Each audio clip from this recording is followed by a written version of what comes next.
జై తెలంగాణ, జై తెలంగాణ. ఈ మధ్య ఏ బాబు ప్లీజ్ ప్లీజ్ ప్లీజ్ కూర్చోవాలి ప్లీజ్, ఇప్పటికే లేట్ అయింది ప్లీజ్.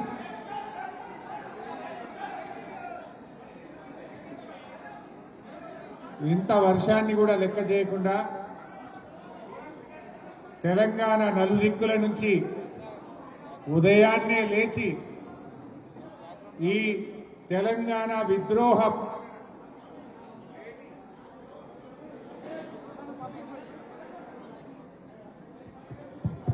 హాల్ లైట్స్ వేయండి. హాల్లో ఉన్న లైట్స్ ఇక్కడ ఉన్న వాళ్ళు పక్క జరగాలి. ఫస్ట్ ఇక్కడ దయచేసి ఇక్కడ ఉన్న వాళ్ళందరూ పక్కకు జరగండి.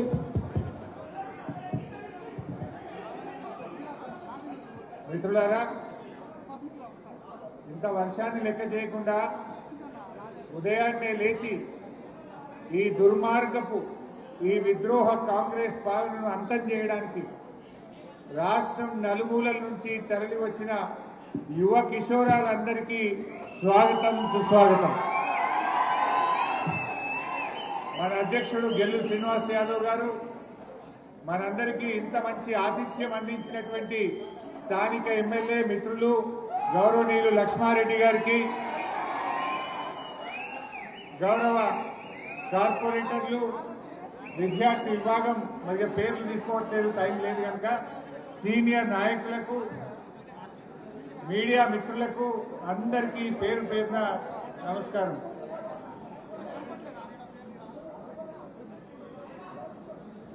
ఈరోజు మన రాష్ట్రంలో ప్రసంగాన్ని ప్రారంభించే ముందు ఈ రాష్ట్రంలో మన ముఖ్యమంత్రికి ఒక నినాదం నచ్చదు.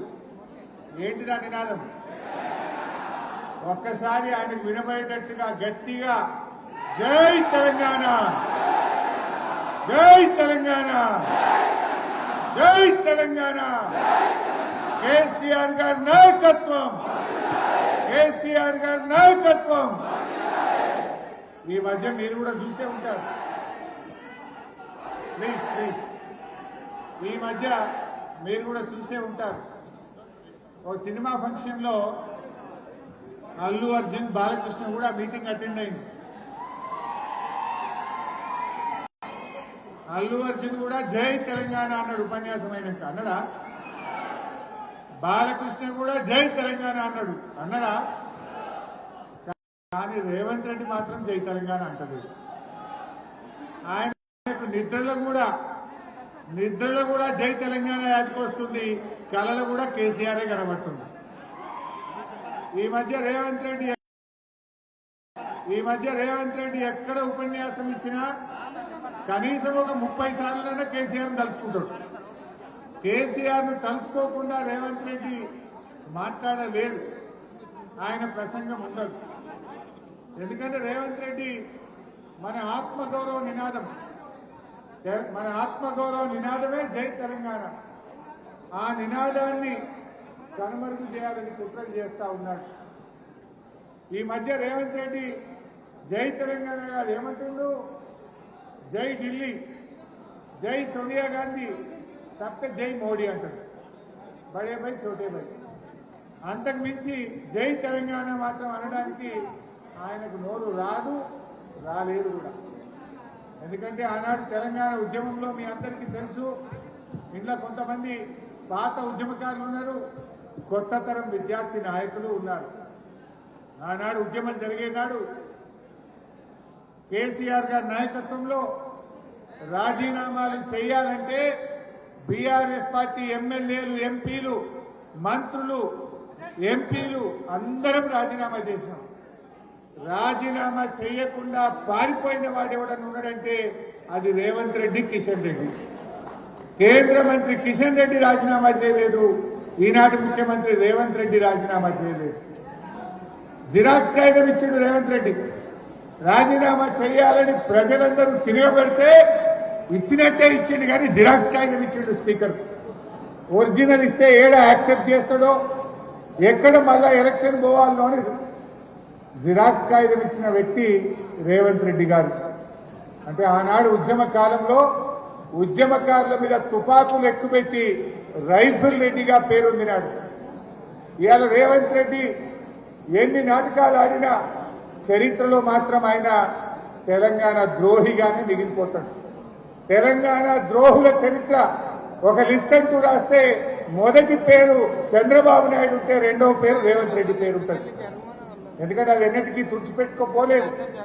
కానీ రేవంత్ రెడ్డి గారి ఈ మధ్యకాలంలో ఏం చేస్తుందంటే ఈ ఉద్యమాన్ని, మన ఉద్యమ చరిత్రను చిన్నగా చేయాలను, మన కేసీఆర్ ఆనవాళ్లు లేకుండా చేయడం అంటే తెలంగాణ పోరాటాన్ని తక్కువ చేయడం, ఉద్యమ జ్ఞాపకాలను తొలగించే ప్రయత్నానికి రేవంత్ రెడ్డి గారు ప్రయత్నం చేస్తా ఉన్నారు.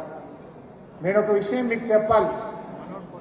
ఒక ఆఫ్రికన్ రచయిత చినువా అచేది, ఆఫ్రికన్ రచయిత చినువా అచేది, ఆయన ఒక మాట చెప్పాడు. సింహాలు తమ గురించి తాము చెప్పుకోనంత కాలం వేటగాళ్లు చెప్పే చరిత్రనే నిజమైతది, వేటగాళ్లు చెప్పే మాటలే చరిత్రగా నిలిచిపోయే ప్రమాదం ఉంది అన్నారు.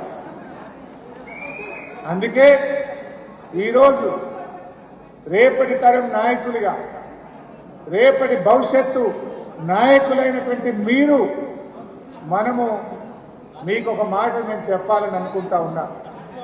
కేసీఆర్ గారు చేసిన 14 ఏళ్ల పోరాటం, ఆమరణ నిరాహార దీక్ష, దీన్ని భవిష్యత్ తరాలకు మనం చెప్పకపోతే ఈ చంద్రబాబు నాయుడు డైరెక్షన్ లో నడుస్తున్న ఈ రేవంత్ రెడ్డి ప్రభుత్వం మన చరిత్రను, మన పోరాటాన్ని, మన అస్తిత్వాన్ని దెబ్బకొట్టే కుట్రలు చేస్తా ఉంది. అందుకే మీరు కూడా తెలంగాణ పోరాటాన్ని, తెలంగాణ ఉద్యమ చరిత్రను తప్పకుండా అర్థం చేసుకోవాల్సిందే, మనం ప్రజలకు వివరించాల్సిందే. అందుకే మీరు చూడండి, తెలంగాణ తల్లిని మారుస్తా అంటాడు రేవంత్ రెడ్డి, తెలంగాణ ఎంబులంలో కాకతీయ తోరణాన్ని తీసేస్తా అంటాడు, పాఠ్య పుస్తకాల్లో తెలంగాణ ఉద్యమ చరిత్రను తొలగించే ప్రయత్నం చేస్తుంటాడు, టీఎస్ ను టీజీగా మారుస్తుంటాడు. కేసీఆర్ గారు అద్భుతంగా ప్రపంచంలోనే అతిపెద్ద అంబేద్కర్ విగ్రహాన్ని నిర్మిస్తే దానికి తాళం వేస్తాడు, కనీసం ఆ విగ్రహానికి పూలమాల కూడా వేయనటువంటి మూర్ఖుడు ఈ రేవంత్ రెడ్డి గారు. కాళేశ్వరం మీద కుట్రలు చేస్తూ ఉంటాడు. ఇలా రేవంత్ రెడ్డి మన తెలంగాణ ఉద్యమ జ్ఞాపకాలను, మన అస్తిత్వాన్ని, మన పోరాటాన్ని ఇవాళ కనుమరుగు చేయడానికి కుట్రలు చేస్తూ ఉన్నాడు. అందువల్ల మనం, రేపటి తరం నాయకులైన మీరు తప్పకుండా మన అస్తిత్వాన్ని మనం కాపాడుకోవాలి. భవిష్యత్ తరాలకు అందించాల్సినటువంటి గురుతరమైన బాధ్యత మనందరి మీద కూడా ఉంది. ఎందుకంటే ప్రపంచంలో ఏ ఉద్యమమైనా, ఏ పోరాటమైనా యువతతోనే ప్రారంభమవుతుంది, విద్యార్థులతోనే ప్రారంభమవుతుంది. తెలంగాణ తొలి దశ ఉద్యమం కూడా 1969లో విద్యార్థి ఉద్యమాలతో ప్రారంభమైంది. మలిదశ ఉద్యమానికి ఊతమిచ్చింది, చివరి దశలో అద్భుతమైన పోరాట రూపం కల్పించింది కేసీఆర్ నాయకత్వంలో మన యూనివర్సిటీల్లోని విద్యార్థులే అని చెప్పి కూడా నేను గుర్తు చేస్తా ఉన్నా. అందువల్ల ఇవాళ మీరు కూడా రేపటి తరం నాయకులు. కేసీఆర్ గారు ఎంతో మందిని, ఆనాటి విద్యార్థి నాయకులను ఎమ్మెల్యేలుగా, ఎంపీలుగా, కార్పొరేషన్ చైర్మన్లుగా, కమిషన్ మెంబర్లుగా ఉన్నతమైన స్థానానికి ఆనాడు కేసీఆర్ గారు తెచ్చారు. వాళ్ళందరూ ఎవరో మీకు తెలుసు, ఇక్కడే ఉన్నారు నాయకత్వంలో. మీలో కూడా రేపు తప్పకుండా బీఆర్ఎస్ పార్టీ కేసీఆర్ గారి నాయకత్వంలో మీలో కూడా రేపు కాబోయే కార్పొరేషన్ చైర్మన్లు ఉన్నారు, ఎమ్మెల్యేలు ఉన్నారు, ఎంపీలు ఉన్నారు, మున్సిపల్ చైర్మన్లు ఉన్నారు. నాయకత్వం ఎక్కడి నుంచో పుట్టదు, మీ నుంచే, విద్యార్థుల్లో నుంచే నాయకత్వం పుడుతుంది, యువత నుంచే నాయకత్వం పుడుతుంది. అందువల్ల మిత్రులారా, మీరు కూడా తెలంగాణ అస్తిత్వాన్ని, తెలంగాణ భవిష్యత్తును మనం ముందుకు తీసుకొని పోవాలి, బాగా అర్థం చేసుకోవాలి. కేసీఆర్ గారు ఒక గొప్ప విజనరీ నాయకుడు. ఎందుకంటే నాకు బాగా గుర్తుండే, ఒకసారి రాష్ట్రం ఏర్పడ్డ తొలినాళ్లలో ఒక మీటింగ్ ఏదో జరుగుతూ ఉంది, నేను మంత్రిగా ఉన్నాను. అధికారులు కేసీఆర్ గారికి చాలా విషయాలు చెప్తా ఉండే. సార్ ఇక్కడ సివిల్ సప్లైస్ లో స్కామ్ అయింది, ఇందిరమ్మ ఇళ్లలో స్కామ్ అయింది, లేదా ఇక్కడ భూముల్లో పెద్ద ఎత్తున కాంగ్రెస్ నాయకులు స్కామ్ చేశారు అని చాలా వివరాలు చెప్తా ఉండే. నేను ఆ మీటింగ్లో ఉన్నాను. కేసీఆర్ గారు ఎంత గొప్ప మాట అన్నారంటే, ఎన్నో త్యాగాల పునాదుల మీద తెలంగాణ తెచ్చుకున్నాం, దశాబ్దాల కల తెలంగాణ నిజమైంది, నేను చేయాల్సిన పనులు చాలా ఉన్నాయి,